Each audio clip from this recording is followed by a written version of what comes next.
দর্শক সবাইকে স্বাগত জানাচ্ছি এশিয়া পোস্ট লাইভে। আপনাদের সাথে যুক্ত আছি আমি আহমেদ ইমতিয়াজ।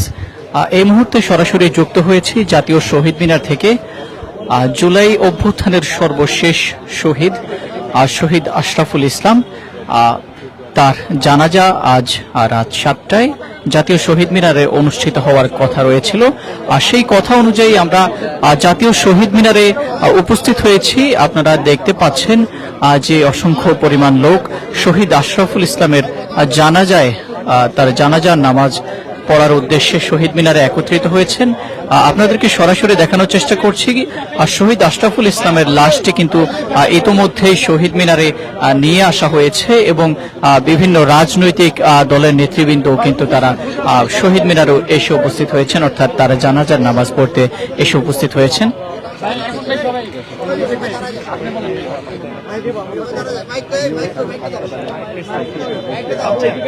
দর্শক, আপনারা জানেন যে গত 2024 সালের 5 আগস্ট মিরপুর 10-এ পুলিশের গুলিতে আজকের এই শহীদ আশরাফুল ইসলাম তিনি পুলিশের গুলিতে গুলিবিদ্ধ হন, অর্থাৎ তার মাথায় গুলিটা লাগে। এরপরে দীর্ঘ 14 মাস তাকে থাইল্যান্ডের একটি হসপিটালে তাকে চিকিৎসাধীন অবস্থায় রাখা হয়েছিল। এরপরে কিন্তু তাকে গত 4 ফেব্রুয়ারি বাংলাদেশে নিয়ে আসা হয় এবং বাংলাদেশের জাতীয় নিউরোসায়েন্স ইনস্টিটিউটের আইসিইউতে তাকে ভর্তি করে রাখা হয়েছিল। আর সর্বশেষ আজ সকাল 8টা 3 মিনিটে কিন্তু তিনি শাহাদাত বরণ করে, অর্থাৎ এই পৃথিবীর মায়া ত্যাগ করে তিনি শেষ নিঃশ্বাস ত্যাগ করে চলে যান। দর্শক, আপনাদেরকে সরাসরি যুক্ত করেছি জাতীয় শহীদ মিনার থেকে। এখানে শহীদ আশরাফুল ইসলামের লাশ কিছু ইতিমধ্যেই নিয়ে আসা হয়েছে। যেমনটি আপনারা দেখতে পাচ্ছেন, বিভিন্ন রাজনৈতিক দলের নেতৃবৃন্দ এখানে উপস্থিত হয়েছেন। আমরা দেখতে পাচ্ছি বিপুল পরিমাণ লোক সমাগম তার জানাজায় উপস্থিত হয়েছেন, তার জানাজায় অংশ নেওয়ার জন্য এসেছেন। আর কিছুক্ষণের মধ্যেই কিন্তু জানাজা শুরু হয়ে যাবে। দর্শক, আপনাদেরকে বলে রাখি যে এখানে বিভিন্ন রাজনৈতিক বিভিন্ন নেতৃবৃন্দ কিন্তু শহীদ আশরাফুলের জানাজা পড়ার উদ্দেশ্যে এসেছেন। আপনারা জানেন যে গত 2024 সালের 5 আগস্ট যে একটি অভ্যুত্থানের মধ্য দিয়ে বিগত 17 বছরের স্বৈরাচারী আমল শেষ হয়েছিল, সেই আমলে কিন্তু বাংলাদেশের 2000-এর বেশি মানুষ শহীদ হয়েছিলেন। তাদের মধ্যে এখনো কিন্তু অনেক আহতরা রয়েছেন।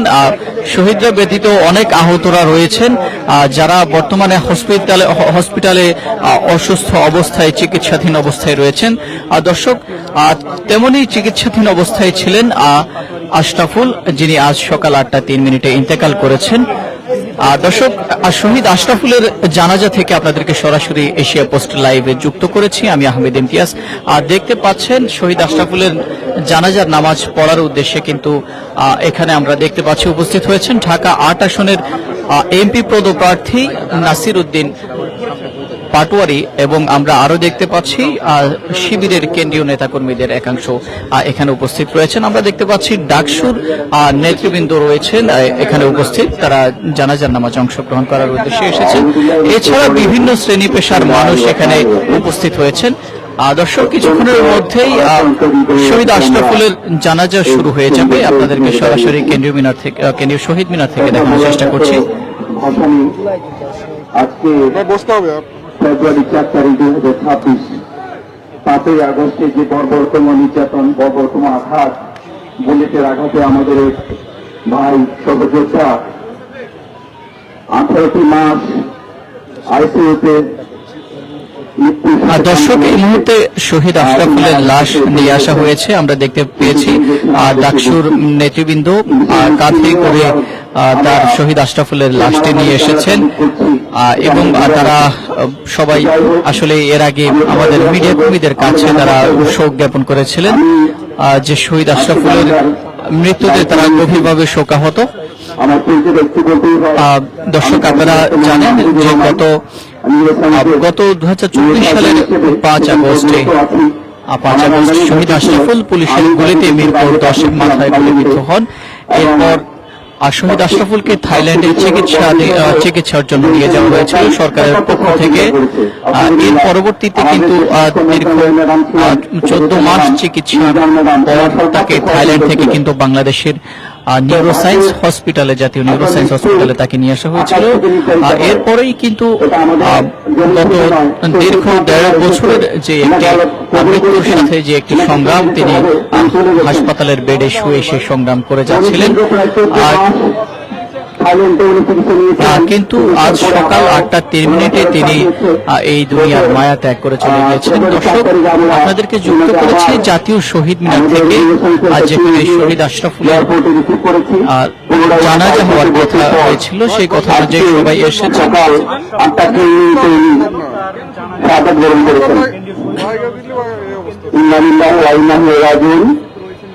আমি এখন ওনার পরিবারের পক্ষ থেকে কেউ যদি কথা বলতে চান, একটু ওনার ভাই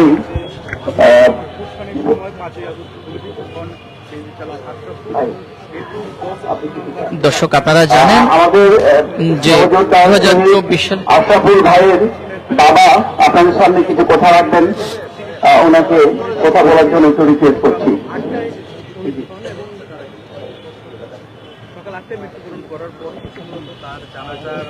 দর্শক, আমরা দেখতে পাচ্ছি যে শহীদ আশরাফুল ইসলামের বাবা কথা বলছেন, আপনারা দেখতে পাচ্ছেন।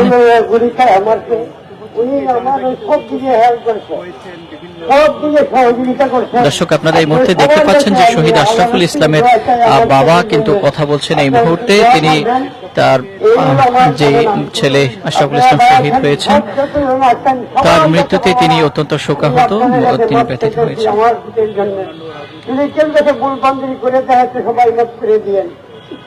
আমার ছেলে আন্দোলনে ওই ছাত্ররা সাথে এই অবস্থা হয়েছে।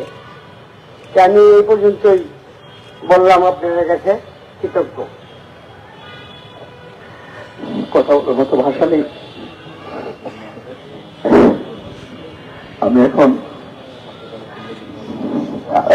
আমি এখন ছাত্রদলের কেন্দ্রীয় যুগ্ম আহ্বায়ক শ্যামল মারুফকে কথা বলার জন্য রিকোয়েস্ট করছি। আমার নাম শ্যামল মালু, আমি সিনিয়র যুগ্ম সাধারণ সম্পাদক, বাংলাদেশ জাতীয়তাবাদী ছাত্রদল কেন্দ্রীয় সংসদ।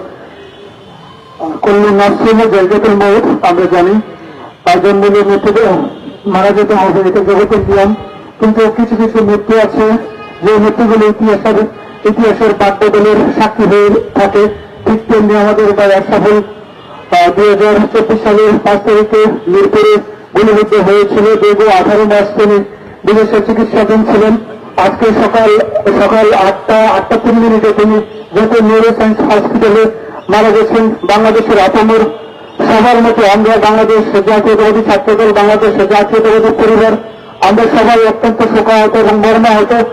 আমরা আর কোন শহীদের জানাজা পড়তে চাই না। আমরা চাই আমাদের যত জেলায় যোদ্ধা আছে তারা তাদের স্বাভাবিক জীবনযাপনে ফিরে যাক, তারা যেন স্বাভাবিকভাবে বাঁচতে পারে, সেই নিশ্চয়তা যেন আমরা আগামী বাংলাদেশে বিনির্মাণ করতে পারি, সেই প্রত্যাশায় এখানে যারা জানাজা উপস্থিত হয়েছেন আপনাদের সবাইকে ধন্যবাদ জানাচ্ছি। সেই সাথে শোক সন্তপ্ত পরিবার যারা আছেন আপনাদের প্রতি আমরা আপনাদের সাথে আমরা সহমর্মী এবং সমবেতী, আমরা সকলকে পরিবারের সাথে সমবেতী। আপনাদের সবাইকে ধন্যবাদ জানাচ্ছি।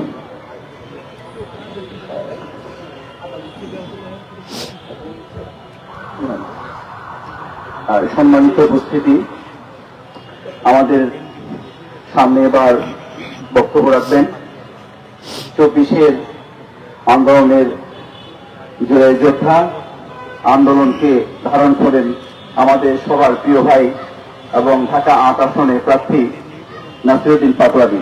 নাসিরউদ্দিন পাটোয়ারি ভাইকে আমি কিছু কথা বলার জন্য অনুরোধ করছি।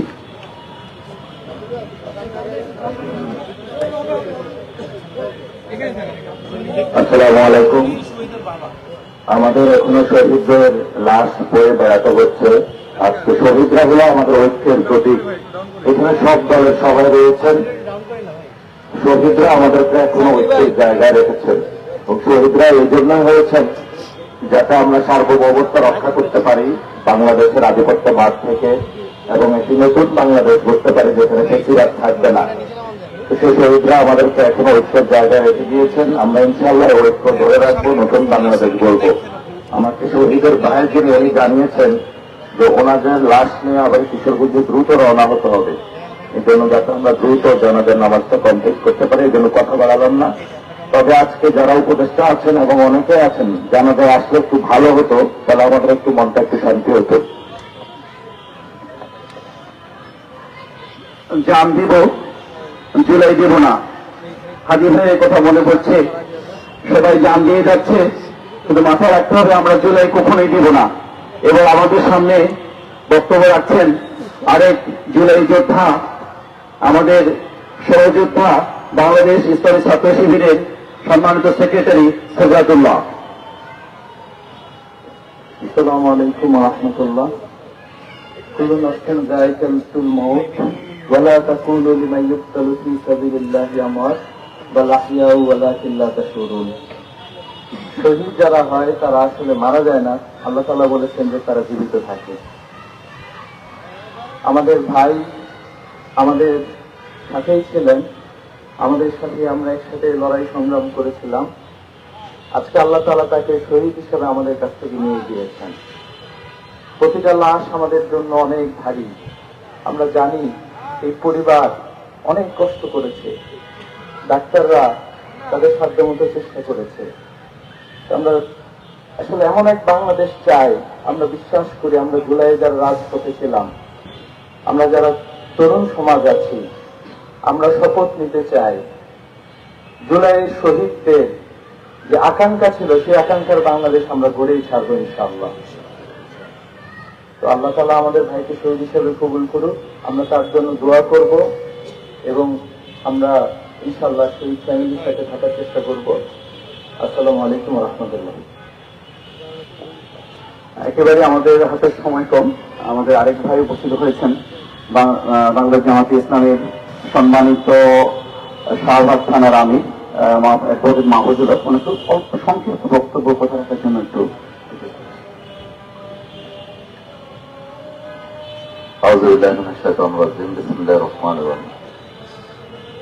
জুলাই যোদ্ধা প্রিয় ভাই আশরাফুল ইসলামের আজকের এই শাহাদাত এবং জানাজার উপস্থিত সম্মানিত মুসল্লিয়ান ইকরাম, জুলাই যোদ্ধাবৃন্দ, আসলে আজকে আমরা অনেক শোকাহত।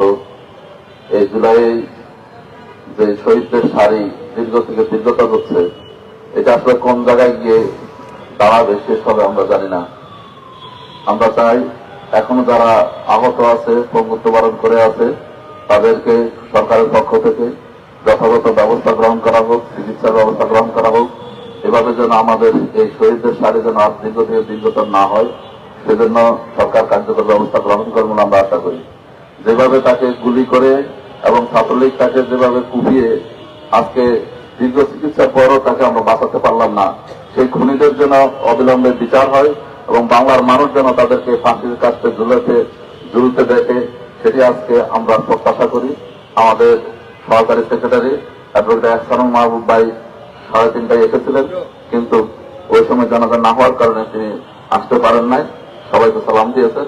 আমরা নতুন বাংলাদেশ শহীদদের এই রক্তের যে ঋণ আমরা যেন সেটা পূরণ করতে পারি। আধিপত্যবাদের বিরুদ্ধে, প্রতিবাদের বিরুদ্ধে আমাদের যে ঐক্য সেটা যেন অটুট থাকে এবং সেই নতুন বাংলাদেশ সবাই মিলে আমরা বিনির্মাণ করব, এটি হোক আজকে আমাদের যে প্রত্যয়। আল্লাহ রাব্বুল আলামিন শহীদ আশরাফুল ইসলাম ভাইকে শাহাদাতের সর্বোচ্চ মর্যাদা দান করুন এবং শোক সন্তপ্ত পরিবারকে রহমতের চাদর দিয়ে আবৃত করে রাখুন। আমিন। সালাম আলাইকুম। সবাই কাতার সোজা করুন, আমরা নামাজের জন্য জানাজার নামাজের জন্য প্রস্তুতি নিই। আমাদের জানাজার নামাজের সবাই নিয়োগ জানা আছে, আমরা 4 তাকবীরের সাথে আমরা নামাজ পড়বো। ভাই সবাই একটু পিছিয়ে চলে আসি, এই জায়গাটা ছেড়ে সবাই একটু পিছিয়ে আসি। দর্শক যেমনটি দেখছিলেন যে অনেক রাজনৈতিক ব্যক্তিবর্গ এখানে এসেছেন, তারা সংক্ষিপ্ত আকারে বক্তব্য রেখেছেন। আর শহীদ আশরাফুলের জানাজায় এসে তারা সংক্ষিপ্ত আকারে বক্তব্য রেখেছেন। 2024 সালের 5 আগস্ট গণ অভ্যুত্থানের সময় মিরপুর 10-এ 5 আগস্ট মাথায় গুলিবিদ্ধ হয়ে শহীদ আশরাফুল ইসলাম চিকিৎসাধীন অবস্থায় থাইল্যান্ডে ছিলেন। সরকারের পক্ষ থেকে তাকে থাইল্যান্ডে চিকিৎসা দেওয়া হয়েছিল। তিনি আজ বেলা 8:03 তিনি মৃত্যুবরণ করেছেন।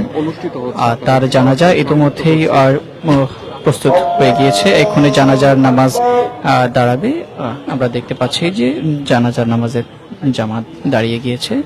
শহীদ আশরাফুল ইসলামের জানাজা হচ্ছে। দর্শক সরাসরি দেখতে থাকুন।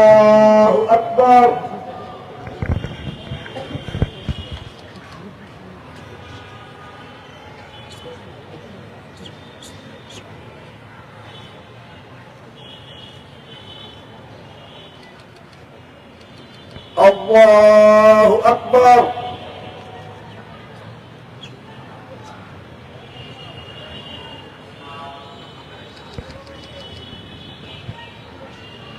আল্লাহু আকবার।